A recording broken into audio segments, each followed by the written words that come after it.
Rain hammered against the windows, a relentless cascade that blurred the world outside. The dim streetlights cast ghostly halos in the downpour, their beams distorted by rivulets of water. I sat at the small kitchen table, my coffee untouched, staring at a stack of overdue bills. The hum of the refrigerator was the only sound in the room, underscoring my growing sense of unease. I don't know what made me glance at the door. Maybe it was the faint scraping sound, like paper dragged across wood, or just that gut feeling you get when you're no longer alone. I crossed the room and opened the door, expecting nothing more than stray leaves or a wayward flyer. Instead, I found a notebook. It sat there, soaked but intact, its black leather cover glinting faintly in the light spilling from inside. I crouched down, hesitant, the rain soaking my sleeves as I picked it up. It was heavier than it looked, its pages swollen and rippling from the water. A part of me wanted to leave it there, to pretend I hadn't seen it. But something about it, something intangible and insistent, urged me to bring it inside. I set the notebook on the table and peeled back the dripping cover. The handwriting inside was sharp and deliberate, the ink untouched by the rain. The first page was blank, save for 2 words scrawled in red ink.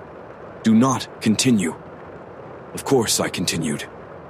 The pages that followed were a meticulous recounting of a heist that had taken place a decade ago at the old Dunbar Trust Bank. I'd heard the story before. Who hadn't? It was the kind of tale that hung around a town like ours, whispered in bars and dissected by true crime junkies online. The thieves had been bold, drilling into the vault in broad daylight, bypassing state-of-the-art security as if they'd had the blueprints in their hands. And then they vanished, leaving no trace behind. But the notebook went deeper than any account I'd ever read. It described the planning, the execution, the desperate whispers of the thieves as the final moments of the heist unfolded. Names I didn't recognize leapt off the page, yet they felt familiar, like a dream half remembered. And then, on the last page, a single sentence. The heist is not over. Return to where it began. I stared at the words, my pulse quickening. Outside, the rain continued to batter the windows, but it no longer felt like background noise. It felt alive, a rhythmic drumming that matched the thrum of unease building in my chest. The old bank had been abandoned for years, left to rot like a skeleton in the heart of town. I hadn't thought about it in ages, but now it loomed in my mind, vivid and unshakable. I told myself it was curiosity that drew me, the desire to uncover some forgotten truth. But deep down, I knew it was something else entirely. The bank was a hollow ruin, a testament to faded grandeur. The broken windows gaped like missing teeth, and the cracked stone facade was slick with rain. The front doors, once heavy and imposing, hung ajar, their hinges rusted to near disintegration. I stepped inside, the damp air swallowing the sound of my footsteps. My flashlight cut through the darkness, its beam illuminating jagged graffiti and scattered debris. The air smelled of mildew and rust, a sharp contrast to the sterile gleam the building once had. The notebook had given no instructions, only the cryptic warning and the sense that something unfinished lingered here. My breath fogged in the cold as I moved deeper into the bank, the flashlight flickering occasionally, a reminder that I was very much alone. The vault door stood at the end of the main corridor, still an imposing slab of steel even in disuse. Its surface was tarnished, streaked with grime, but the faint outline of a handprint stood out, as if someone had pressed their palm against it just moments before. I hesitated, the weight of the notebook in my bag a constant reminder of why I was here. Summoning what little courage I had, I pressed my hand against the cold metal. The door groaned, the sound low and unnatural, as though it were alive and reluctant to open. With a shudder, it swung inward, revealing the cavernous space beyond. The vault was empty, its shelves long since stripped of valuables, but it didn't feel empty. Shadows clung to the corners, darker than they should have been, shifting just out of sight. My flashlight's beam seemed to falter, its light swallowed by the room's oppressive gloom. And then I heard it. A whisper, faint and distant, like wind slipping through a crack in the wall. It grew louder as I stepped further inside, a disjointed murmur of words I couldn't quite make out. My heart pounded as the whispers resolved into a single phrase. "They're still here." I spun around, the flashlight shaking in my grip. There was no one behind me, only the faint outline of the vault door, now impossibly closed. The whisper came again, closer this time, and the shadows seemed to deepen, pooling unnaturally at my feet. The notebook's words flashed in my mind. The heist is not over. And I realized, with a sickening certainty, that I wasn't alone. The whispers trailed me home, their echo threading through my thoughts long after I left the vault. I locked every door and window, though I couldn't say what I was trying to keep out. Shadows shifted uneasily in the corners of my vision, and even the walls seemed to hum with an unnatural energy. Sleep was impossible. The notebook's presence loomed too large. By dawn, I found myself at the kitchen table, poring over its pages. The entries that once detailed the heist now told an entirely different story. The words rearranged themselves as if alive, revealing new layers of information. The names of the robbers, figures I barely recalled from old newspaper clippings, emerged in looping script. Each man was tied to a place in town, the mayor's mansion, the town library, and disturbingly, my own street. As I read, a pattern emerged. It wasn't just about stolen money. The robbers had been looking for something buried within the bank, something older and far more valuable. Yet they'd failed. They vanished, leaving the vault empty, but for the whispers. The notebook's pages turned on their own, stopping at a new map, a crude sketch of my neighborhood. My house was circled. A chill ran down my spine. I glanced at the walls, suddenly feeling exposed, as if unseen eyes were watching. The hum I'd noticed earlier grew louder, and the plaster seemed to vibrate faintly. What did they leave here? Determined to find out, I pushed back my chair and grabbed a flashlight. The crawl space beneath my house was cramped, dusty, and stifling. As I moved deeper, the hum intensified, resonating like a heartbeat. The flashlight's beam flickered, revealing faint etchings on the wooden beams, symbols nearly identical to those I'd seen in the bank's vault. My fingers traced the grooves, and a low vibration thrummed beneath my skin. The notebook's voice, always faint, whispered clearly in my mind now. They hid their failure. They couldn't escape. My flashlight caught something glinting in the corner. A small metal object lay half buried in the dirt. A key, old and tarnished, but heavy with significance. As I held it, the vibration stopped, and silence settled like a weight. Above me, the house groaned. The key burned cold in my hand as I returned to the bank that night. The notebook was clear. I had to go back. The whispers guided me, threading through the empty streets like a siren's call. The storm had passed, but the air was thick, charged with an unnameable tension.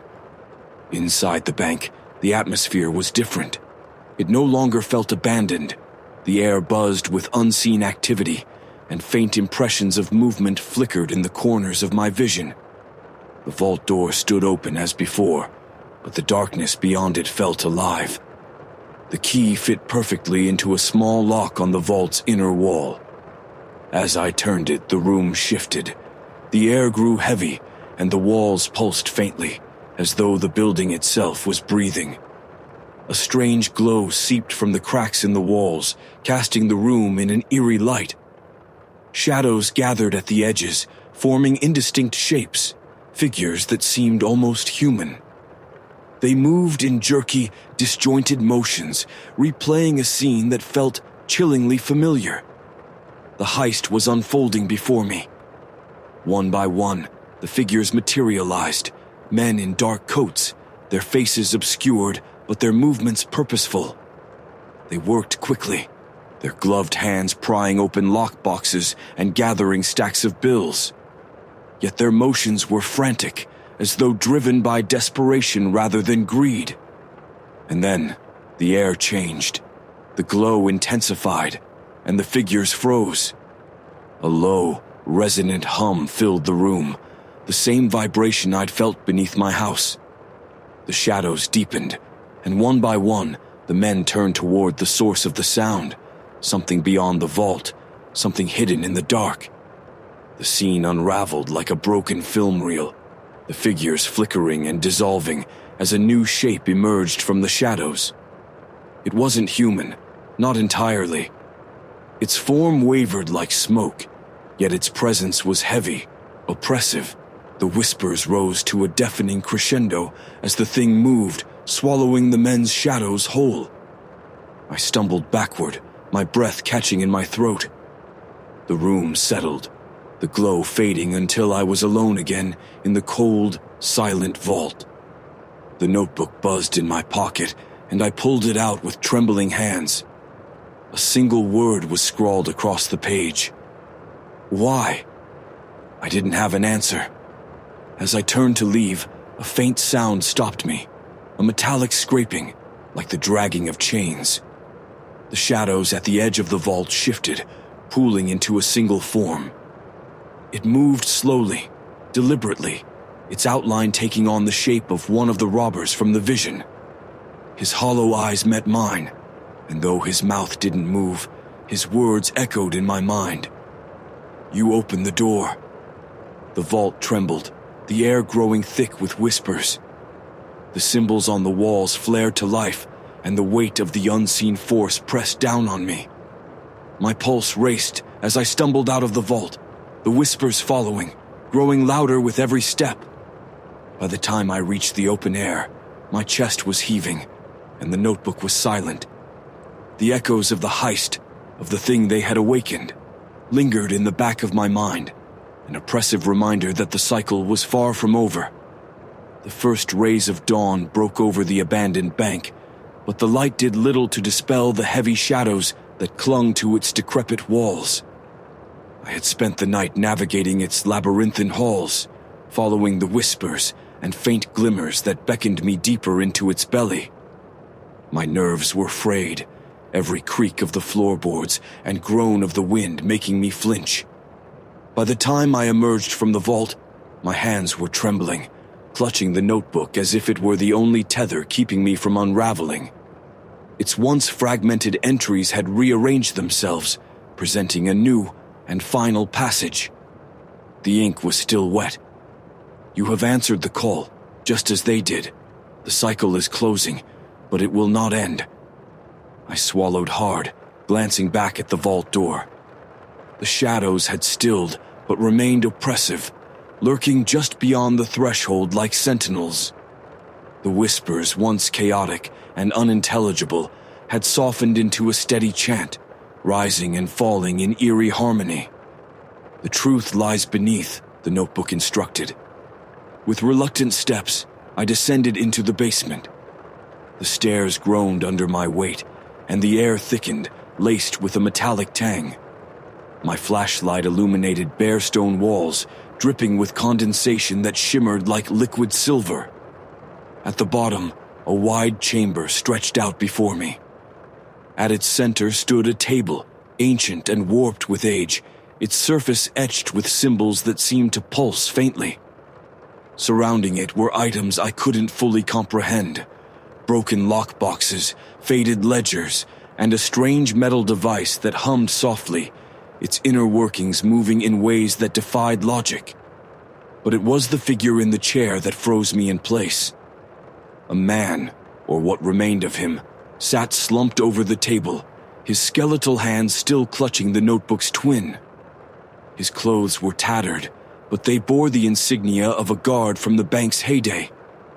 His face was obscured by shadow, yet something about him felt familiar. As I stepped closer, the whispers grew louder, swirling around me in an unintelligible cacophony. The notebook in my hands grew unbearably warm, and I dropped it onto the table. The two notebooks glowed faintly, their pages flipping furiously as if caught in an invisible wind. "Who are you?" I whispered, addressing the figure. The response came not in words, but in an overwhelming sense of recognition. The guard's presence was imprinted on the walls, the air, and even my thoughts, as if he had become a part of this place. He was a warning, a remnant of someone who had followed the same trail and been consumed by it. The symbols on the table flared to life, casting long, shifting shadows that danced across the walls. The notebooks slammed shut in unison, their covers now emblazoned with a single phrase: "The debt is eternal." Panic clawed at my chest. The air felt alive, charged with energy that threatened to pull me under. The shadows along the walls grew bolder, reaching out like tendrils, wrapping around the symbols etched into the floor. I turned to flee, but the whispers rose to a deafening crescendo. The shadows shifted in front of me, forming a barrier that pulsed like a living thing. I stumbled backward, my breath coming in short, ragged gasps. The chair creaked. My head snapped back to the figure, whose hand had moved. Slowly, impossibly, it raised one skeletal finger, pointing at the notebooks. A guttural sound, almost like laughter, rumbled through the chamber, reverberating in my bones. "No," I muttered, shaking my head. The notebooks opened again, their pages blank save for a single message written in bold, slanted script. "Take your place." I knew then what this was, an endless cycle, a cruel loop designed to ensnare those who sought answers to the mystery of the Vault Hollow robbery. The heist was never about money. It was a trap, a mechanism to bind the curious and the desperate to this place, feeding the strange force that thrived here. The whispers softened, turning almost pleading. The shadows receded slightly, as if waiting. I felt the pull again, stronger this time, urging me to pick up the notebooks, to write the next chapter of the story. But I couldn't. Summoning every ounce of willpower, I turned and ran, pushing through the suffocating air and clawing shadows. The whispers chased me, growing fainter as I climbed the stairs, their voices tinged with sorrow. When I burst into the morning light, the bank seemed smaller, less imposing. Yet the sense of foreboding remained, lingering like a stain on my mind. I didn't look back as I walked away, the notebook left behind, its pages still glowing faintly in the dark. But as I reached the edge of the property, the whispers returned, faint but persistent. In my pocket, where there had been nothing, I found a single sheet of paper.